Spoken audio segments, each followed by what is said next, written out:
Guys, before I start the video, remember that whole freaking giveaway video I talked about? Well, the first link is in the description down below. Yeah, so for the next 7 days, whatever videos I post on YouTube, you're going to be able to go to that link down below, which will be in the description of every video, and comment through that link to get yourself an extra point into the giveaway for the freaking mouse that I talked about in that video. Because by week's end, barring anything crazy happening to the channel, we should cross 19,500 subs, and that was when I was going to give away the video. So yeah, definitely go do that and watch that video for more descriptions and whatever. Roll the intro!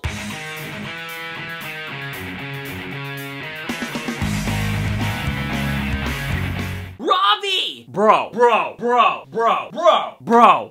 Why do you keep messing things up with Peyton? She's like right there in your grasp, and every decision you make, it just keeps pushing her farther and farther away. And man, she was the one to go, you love her. And she was like, oh my God, I love you. And she was like, what? And she was like taken aback because, you know, she was trying to defend Blaine. But then she goes to your house and she's all like, you love me, but the only thing that's getting in the way is you. And you're like, oh yeah, well, fuck that. And then what? You're banging another girl when she's right there, bro! Sorry, I am just trying to make sense of freaking what is happening here. Like, Ravi is right there. He's about to get the girl, and of course, he's so human that he's just making mistakes all the time, like I probably would. That's why I think this bothers me so much, because I love Ravi, but I feel like sometimes I feel like him, like at the start of the episode, when he went to go talk to Peyton, and she was just giving him the freaking icy cold shoulder, and she was all like, did you think I was gonna apologize to you and all that stuff? And I was like, man, Peyton, you being a bitch. But then I thought about it from her perspective, and I was like, yeah, Ravi doesn't really, I mean, technically he can't be mad because they weren't together, but I get where Ravi's coming from, because just because, like, I don't know, if you have a crush on a girl, or you love a girl, and then she dates somebody that you really don't like, and that he's like a shithead, and you know he's a shithead, but she's all about him, and you're just like, no, but she's gonna treat you like shit in the end, or probably kill you, because Blaine is crazy. If he gets his memories back, he'll probably kill you. Technically, he had his memories at the time, but Blaine still wasn't being a really good dude. I think he was trying to get Mr. Boss out of the way, and then the whole Peyton thing just kind of happened. But if you are like me and kind of had an issue with it, apparently the rest of the world wasn't on Ravi's side either, because Ravi himself on Twitter was talking about how the world just wasn't happy with him, and it's been an interesting 24 hours when he posted that from the episode, and he kind of gave a little explanation about what he thinks. He thinks Ravi's been making a lot of mistakes and blah, blah, blah, but he is human, which I gave my 2 cents in a form of a tweet by saying this: Ravi made some bad decisions, right decisions about Blaine, but to quote a great man, we were on a break! It's true, and that is where I gotta come to my boy Ravi's defense when it comes to the whole Peyton thing, because at the start of this episode, Peyton flat out told Ravi, well, he was being a dick. Yes, Ravi was being a dick with the whole giving her the whole cold shoulder, but it's because he had freaking feelings for her, and she was dating Blaine, who he just ultimately hates and is just a really bad dude. Personally, I would have probably acted the same way. But I also know that it's not really cool for Ravi to be mad at her for that, but I understand what he's feeling. So he technically can't be mad about her sleeping with Blaine. But at the same time, Peyton, you can't be mad that he just slept with his boss because she wanted to bounce some things off of him. That was really a bounce chicka wow moment. Like when she was just like, oh man, I was really onto something. Anyway, let's go to dinner. I want to bounce some other things off of you. I was like, dude, Ravi, your old boss wants to bang. Unfortunately, it was the worst timing when Peyton shows up and she's all like, you love me? And he's like, yeah, I love you, blah, blah. And of course, she freaking drops a glass and Peyton goes and checks and sees her in his one of his freaking shirts. Because that's how it always happens on TV. But again, Peyton, you can't be mad because we were on a break. It's the freaking same thing. You were on a break. The way you were treating Ravi about the whole Blaine thing, this is the same kind of instance, because you said Ravi couldn't be mad about the whole Blaine thing, and then he thinks that nothing's gonna happen between you because you're all up on Blaine and all of this stuff, and he got all mad and whatever. Peyton, you're all over here getting mad and saying Ravi can't be mad about the whole Blaine thing, but then you're gonna go over here and be mad that he bangs out some other chick when you were kind of treating him like shit, just like you were, like he was treating you like shit. It's just, you can't do it like that. You can't have it both ways, girl. I don't know. I do really really want to know what you guys think about this whole situation. I want Ravi and Peyton to be together. I think they're great. They're an awesome couple. I really enjoyed when they were together. But, you know, things happen and whatever, and it's just like, I think Ravi actually has a reason to be mad too, because didn't she just leave when she found out Liv was a zombie? These two lovebirds just need to sit down and talk it out. But I do want to know what you guys think about that whole thing in the comment sections down below. But going from one Ravi issue to the next, I want to talk about the whole Blaine thing, and if that's exactly how you guys would have acted when he was trying to get Blaine to take the brain cure. They didn't know if it'll work. It's possible that he could die. You know, we don't know how it's gonna go. He wanted him to be the guinea pig. Of course, Peyton was like, no, he shouldn't do that, and blah, blah, blah. And you're just telling him because you don't want Major to be the thing. I 100% would have done what Ravi did. The whole calling out Blaine, because that's my kind of thing. Like, I know I forgive people's past and shit, but Blaine was a motherfucking shitty-ass guy, and if one of my friends was all over a really shitty-ass person, I would tell it like it is. I'm like, oh, you know what? If you're freaking all about this guy, that's fine. But let's be real. This motherfucker is totally crazy, and blah, blah, blah. I would have done exactly that, because sometimes people need to be slapped upside the head and be like, yo, pay attention! But that's exactly something I would have done, because people need to be told the truth at times, no matter how harsh it is. And, you know, I don't know.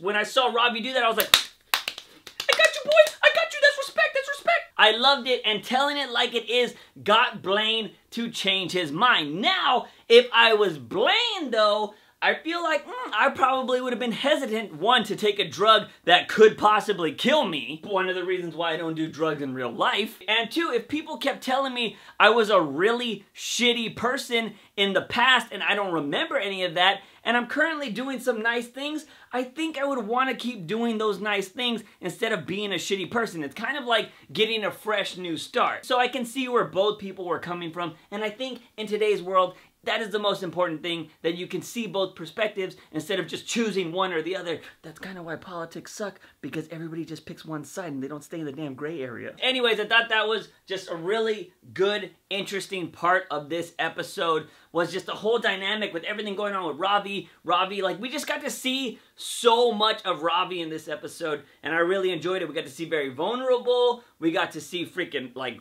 memory card just stopped recording, but anyways, I just liked seeing those sides of Ravi, and I think it was really awesome. But speaking of Blaine taking this cure, it's all because of, you know, they want to test it out to make sure it's going to be okay for freaking Major, because Major's starting to die. He's starting to cough, much like, you know, what's his name did, Blaine, and, you know, he knows that his time is up, and everything is just closing for Major right now. He's still trying to find Natalie, and he's getting closer and closer, but now he's hit a roadblock because he's starting to die. But he's already talked about how he will take the cure, and he will take the memory loss thing after that, because he wants to remember his family, or he wants to remember his friends and family, but he understands why Blaine did it. So it's a really cool dynamic going on right now, and I got to say, we got to see more of badass Major when he was getting his ass kicked in the whole military training program, and then he came out and blasted everybody. That totally just reminded me of season 1 when he kills all the zombies.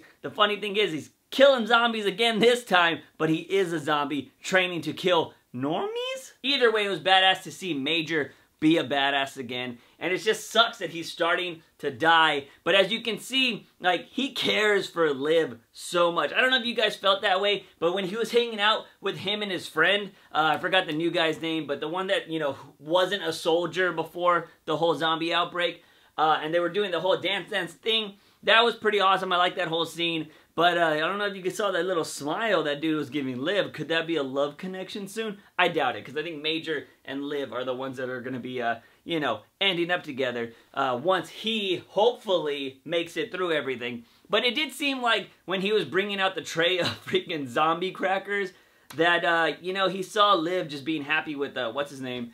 And I think he kind of wants that. I think that's his main goal in this, is for Liv to be happy no matter what the outcome of everything is. Which, that's so cute! As for the whole mystery of this episode, we got to see a freaking yoga Buddhist guy get smacked in the head from behind, and it was a cool little interesting mystery murder. I don't know how you guys felt, but I was like, automatically, I was like, it's the hobo. It's the hobo. I totally know it's the hobo because I'm always trying to figure these damn things out before the end of the episode. But again, in classic iZombie style, they threw a switcheroo out there. It was the hobo, but they made him look totally different. I didn't think the hobo and the freaking classy suit guy was the same dude. So props to you, iZombie. You always got me thinking. It's just helping my detective brain. I'm like, oh, you're gonna trick me like that? You're gonna trick me like that, iZombie? One of these days, I'm gonna get it perfect. It was really interesting that Liv didn't have any visions because the guy was so peaceful that she didn't need to have visions, and also she didn't really see anything,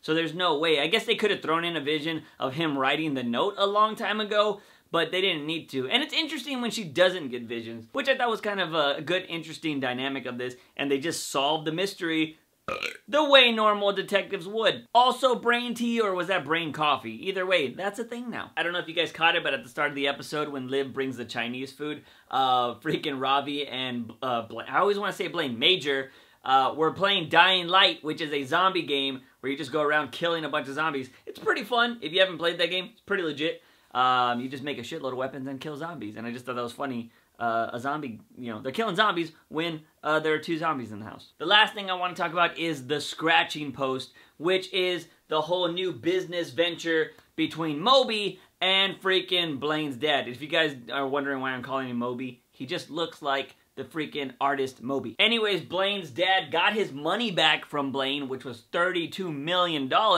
which was pretty crazy. And he decided that they're going to go big or go home, and they're starting a club, which is called The Scratching Post, which is a hilarious, awesome name for this place.